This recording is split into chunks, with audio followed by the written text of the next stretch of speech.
vient du paradis.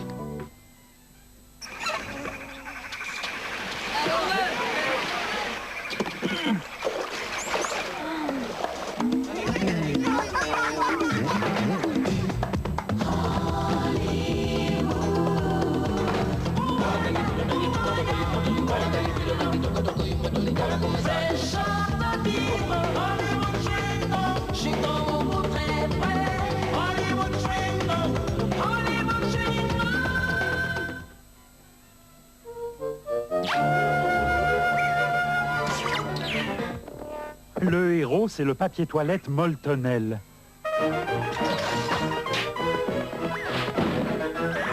Moltonel, résistant Moltonel. Résistant et largement plus moelleux.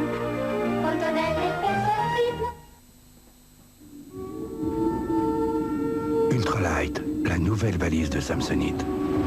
Si solide et pourtant si légère que vous vous sentirez pousser des ailes. Samsonite, on n'a pas fini de vous étonner. McBacon, c'est nouveau, c'est au bacon, c'est McDonald's. Qu'on se le dise!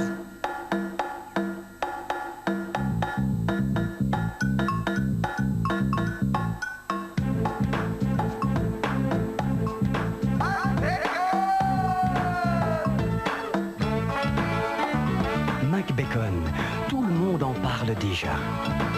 Ça se passe comme ça chez McDonald's. Protection du bois, décoration, ça se voit.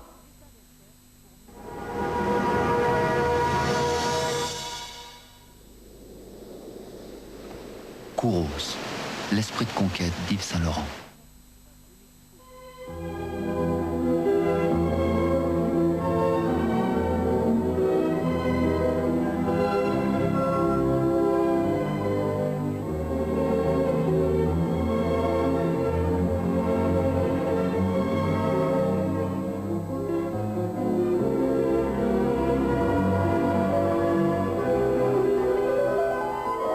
Parce qu'être Nana, c'est aussi naturel que ça. Nana a dessiné Bodyform.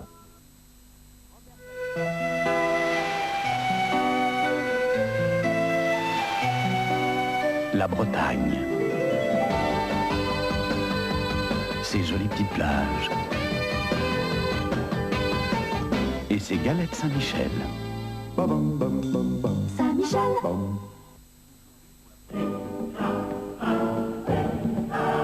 Qu'est-ce qui fait courir Ivan Lendl? Le plaisir d'aller plus fort, d'aller plus vite, d'aller plus haut. Et le plaisir de vaincre la soif avec Gatorade. La nouvelle boisson qui redonne au corps son juste équilibre en eau et en sels minéraux. Gatorade, quand votre corps a soif. C'est ton arrière-grand-mère. Le guéridon était à elle. Elle le trouve superbe. Elle demande comment tu le cires. Tous les jours, grand-mère. Avec de la cire. Avec favor, à la cire d'abeille. Ça nourrit, ça embellit. Vous aimez, grand-mère? Elle aime pas.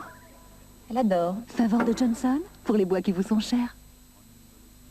Voici une pile Duracell toute neuve. Et en voilà une autre après de longues semaines de bons et loyaux services. Maintenant, fermez les yeux. Ah non, monsieur, on ne triche pas. Allez-y, ouvrez-les. Alors, laquelle est la neuve? C'est pourtant facile avec le nouveau testeur d'énergie Duracell. On prend un étui de pile Duracell, on presse, et voilà. Si c'est lumineux, c'est que la pile est bonne. C'est vraiment trop facile. Nouveau testeur d'énergie Duracell. Gratuit et exclusivement Duracell.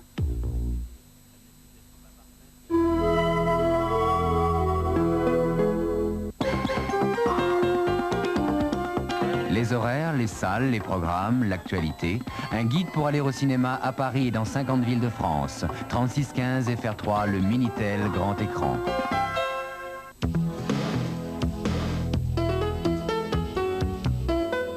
Vous refusez de reconnaître avoir fait pipi? Pipi?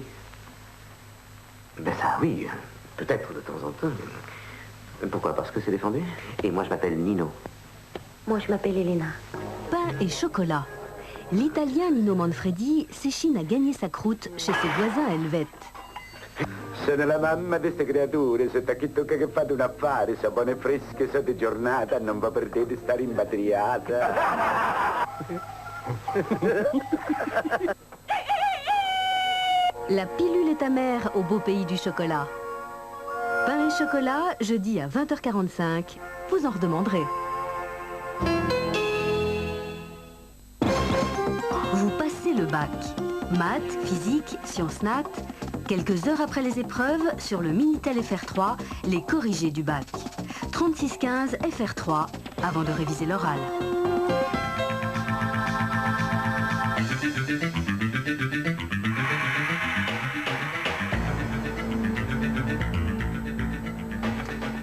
Bonsoir. Une femme policier tuée. Quelques minutes plus tard, un jeune Algérien abattu par un gardien de la paix. L'enquête à Mantes-la-Jolie n'a donné pour l'instant aucun résultat. Et ce sont les policiers qui demandent au pouvoir politique des consignes plus claires. Le ministre de l'Intérieur affirme que les syndicats n'ont pas à faire la politique du gouvernement, mais il a...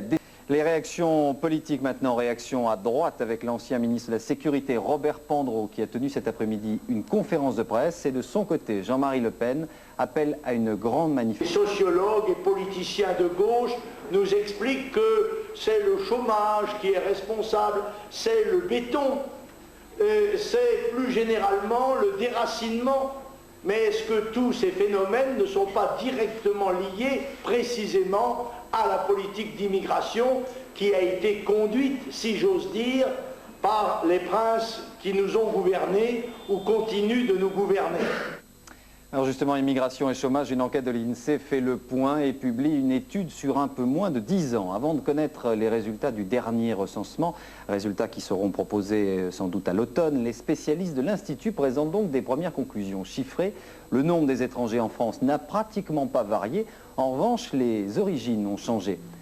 Premier 49.3 pour Édith Cresson. Le Premier ministre devrait utiliser l'article 49.3 de la Constitution sur le projet de loi qui modifie ou corrige toute une série de mesures budgétaires et fiscales. En jargon administratif, cela s'appelle la DDOEF, diverses dispositions d'ordre économique et financier.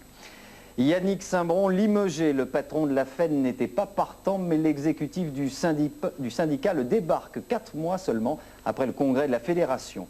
Anne Gouraud. Je ne suis pas démissionnaire, mais je m'attends à être démissionné. La prédiction de Yannick Simbron cet après-midi s'est révélée exacte quelques heures plus tard. L'exécutif de la FEN a démis de ses fonctions le secrétaire général de l'organisation. D'ici 10 jours, le bureau fédéral devrait nommer son remplaçant. En attendant, l'intérim est assuré par l'un des proches de Yannick Simbron, Guy Le Néouanic. Un désaveu qui révèle la gravité des tensions internes au sein des 48 syndicats de la FEN. Déjà, au cours du 32e congrès en février dernier, les divergences d'opinion entre les membres de l'organisation laissaient pressentir une crise existentielle. Une crise qui a finalement débouché sur une révolution de palais. Ces sortes de coups d'État propres à un petit clan de dirigeants n'intéressent pas grand monde et surtout montrent à quel point la Fédération d'éducation nationale, par sa direction actuelle, est très éloignée des problèmes qui sont très importants à résoudre. Le problème de la réussite des élèves, le problème de la réussite des jeunes dans les banlieues, le problème de l'avenir des recrutements d'enseignants. Critiqué non seulement par les syndicats minoritaires, mais également par l'UID, sa propre tendance, Yannick Simbron avait pourtant été réélu au congrès de Clermont-Ferrand avec 54% des voix. Son second mandat de 3 ans n'aura en fait duré que 4 mois. Les intégristes arrêtés en Algérie, certains pourraient être bientôt traduits en justice. La normalisation est toujours marquée par des incidents, attaques contre un commissariat de la capitale et malgré les mots d'ordre du fils, des affiches appellent toujours à la poursuite de la grève générale. Un mouvement intégriste qui est aussi très critiqué dans le pays. Reportage de notre envoyé spécial.